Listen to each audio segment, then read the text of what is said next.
I have shared our plans for morning meeting time, or what I had planned to use for morning meeting time. And now that we've actually started school, I thought it would be valuable to share what I'm actually doing for morning time. And a lot of it is the same as far as content wise, but just the process of how we're actually implementing these things in our everyday homeschool life.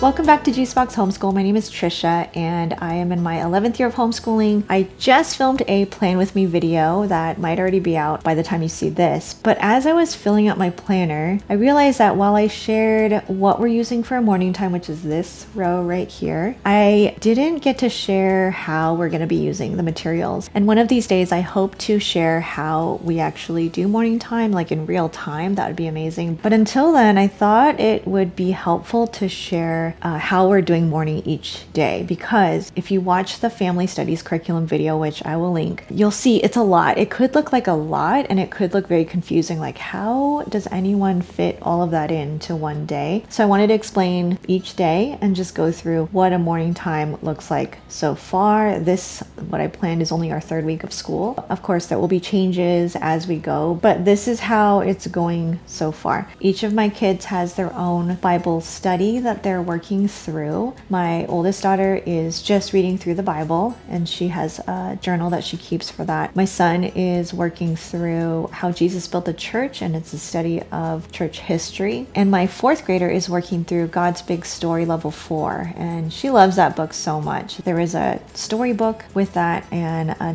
workbook, and both of my kids are not big fans of the notebook that comes with it. There's a lot of typical like workbook activities and questions and things like that. So I am still having them do it because I purchased it, but I think in the future I would just get the textbook part, because that's the most interesting thing with the photos and the information, and not put so much emphasis or time into the note-taking part of that, just because I have to balance out where we take our notes, what's worth spending time with writing, because there is so much writing. You can write about everything, you can narrate about everything, but it's just not wise to do everything and not as enjoyable as well. So while we will always have writing, I just don't want writing to be weighing them down in every single subject. So balancing out that. So they will do that first thing in the morning when they wake up. I don't write it in here. That's just something that they know to grab and do. So let me go through like a week. The first thing we'll do is Bible. And I just write Bible, but what I mean by that is here are the two Bible studies that we're working through. So this is the book of Proverbs, God's Book of Wisdom. This is book 1. I believe they have 2 and 3 as well. This is a family Bible study series. I recommend this for older kids, maybe 9 plus. My daughter just turned 10, so we started the book of John last year and she was 9, going through that a little bit, just borderline, a little bit advanced for her, but I feel like this one is a good one where everyone is enjoying it so far. Short and simple studies. Let me give you an example of a day. So here's part 59. So here's part 67. It's called Honest Work, and it goes through Proverbs 12:11. Read the verse. I actually don't read it from here. I have them take out their Bibles and ask someone to read it. So whoever will read the verse, and then I'll start to read the devotion that goes with it. That page to that page, here's another verse, and then a little bit more to read. After that, there are family discussion questions, usually 1 to 3 questions at the most.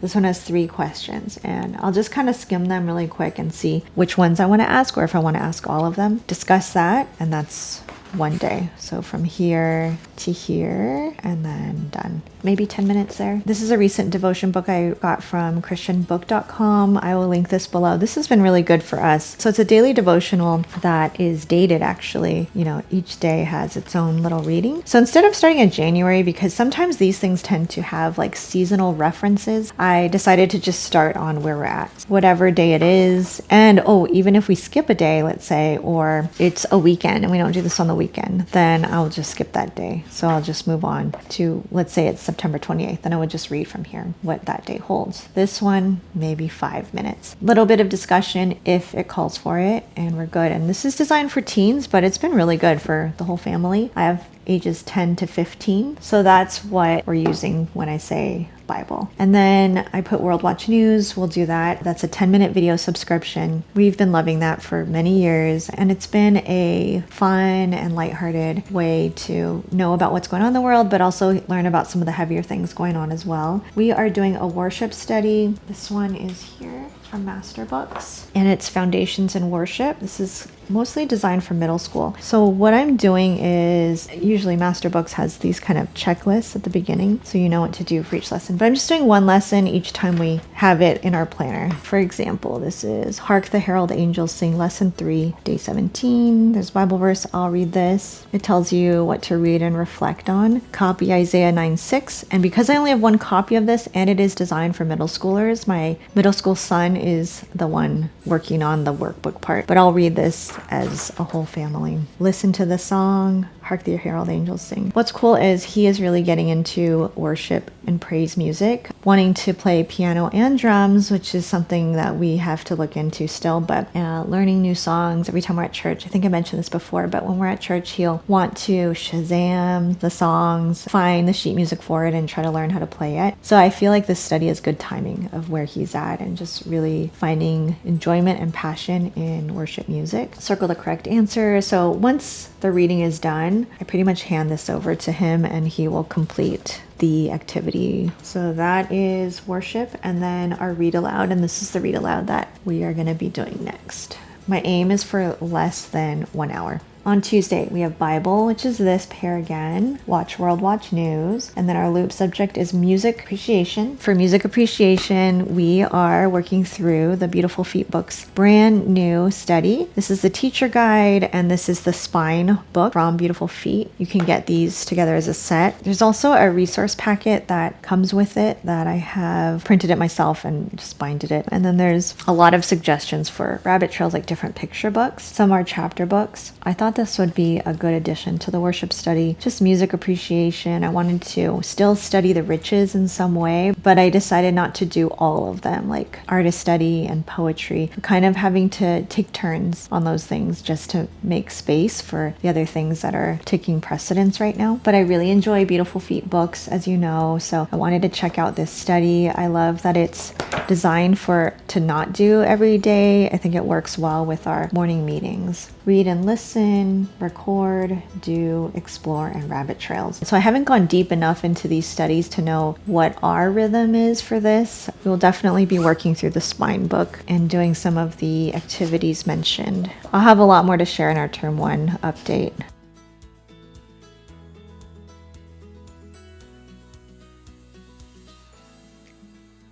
Okay, so that is Tuesday, Bible, World Watch News, music, and then our read aloud. Wednesday, it would be the same, Bible, World Watch News. The loop subject is Spanish, and that is an elementary box we're using from Homeschool Languages. And I did an unboxing video that I can link to show you all the components. If I have any discount codes, they will be linked in the description down below for any of this. That one is really fun. It's a Spanish 1 course, so it's designed for younger kids, but we have so many heavy things that we work through. We have so many heavy books, like actually physically heavy books that we work through. And I am totally okay to throw in something younger and playful. There's some games, so much cuteness, but learning some basic Spanish. None of my kids are currently studying Spanish, and I don't know if anyone's going to pick Spanish as their foreign language for high school. So I am glad to be able to go through a level 1 of Spanish because I think it's necessary for where we live. And then also our read aloud, which is this book here. Thursday, Bible, World Watch News, a slang study. Who is a cool mom? Me? No, just kidding.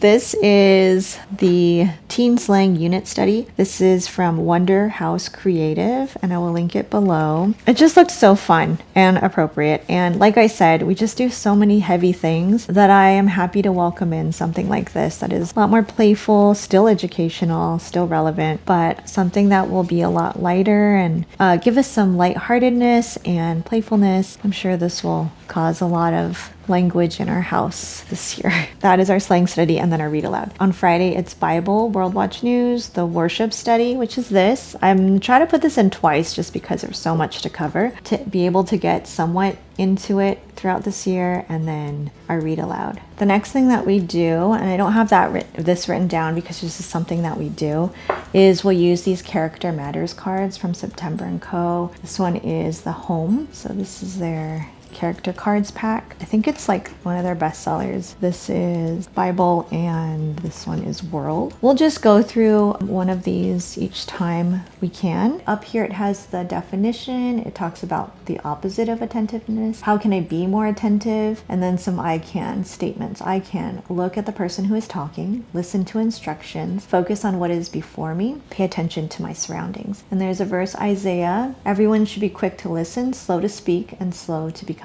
angry. Very simple little reminders to go through each day, and I love including a character study in our morning time. I think it's just really helpful, and we usually do actually do our morning meetings in the morning, so these are just great little reminders. If you do it in the morning, it gives you plenty of opportunity to remind them and yourself about what we just studied. So if it was attentiveness, I guarantee you I'm going to have a lot of opportunities to bring it back into focus. What are some of the things that show you're attentive? And then we can recall some of the things, like look someone in the eye or focus on what is before you, listen to instructions. So these are just a great little tool to start with in the morning or to build into your morning time. I just went through one of them with you and it was just so quick, but it packs a punch. So these have been really good to add in. Last year, our character study was on generosity, and I used the Generous Family Homeschool curriculum, which I highly recommend. That was one of my favorite things from last year, and I can link that below for you as well, along with a discount code, but highly, highly recommend the Generous Family Homeschool curriculum that went through a whole year of generosity and included scripture and videos and activities and inspirational ideas on how to incorporate generosity more in your family. So I do always like to have some kind of character study, and this is the one that we're using this year. So that is a walkthrough of our morning time. It's a lot more simple than in years past. I've included so much more in the past of different like beauty subjects, but as you can see, it's pretty pared down. It could seem like a lot still, but to me it's very pared down. I just really love morning meetings for our family. It's been one of the best decisions I've made for a homeschool.